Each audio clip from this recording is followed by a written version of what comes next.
بسم اللہ الرحمن الرحیم۔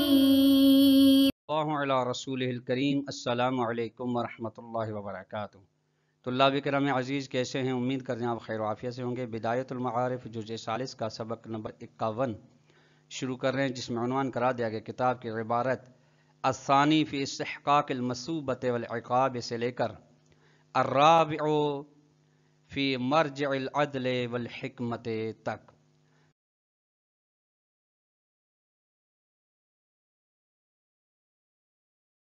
بات بیان ہوں گے وہ یہ ہیں: نمبر 1، مستحق کے ثواب کو ثواب دینا اور مستحق عقاب کو سزا دینا ہی عادل ہے، یہ مصنف کا نظریہ تھا۔ نمبر 2، مصنف کی بات پر اشکال کیا جائے گا، یہ جو پہلے نقطے میں بات ہے اس پہ اشکال ہیں جن اشکالات کی تبیین کی جائے گی۔ نمبر 3 نقطہ، عدل کی تعریف بیان کی جائے گی، عدل کسے کہتے ہیں، پھر عدل و حکمت میں فرق بیان کیا جائے گا، اور نسب اربع میں سے کون سی ان دونوں کے درمیان نسبت پائی جاتی ہے اس موارد اور مصداق کے لحاظ سے ان کو بیان کیا جائے گا۔ آئیے عبارت کو ملاحظہ فرمائیں۔ دوسرا نقطہ عدل الہی کی بحث میں ہے، اس بارے میں کہ فی استحقاق المثوبۃ والعقاب، کہ ثواب کا حق رکھنا اور سزا کا عقاب کا حق رکھنا۔ ولا یکفی ان ظاہر من المصنف هو ان الاثابۃ علی الطاعۃ مقتضی العدل۔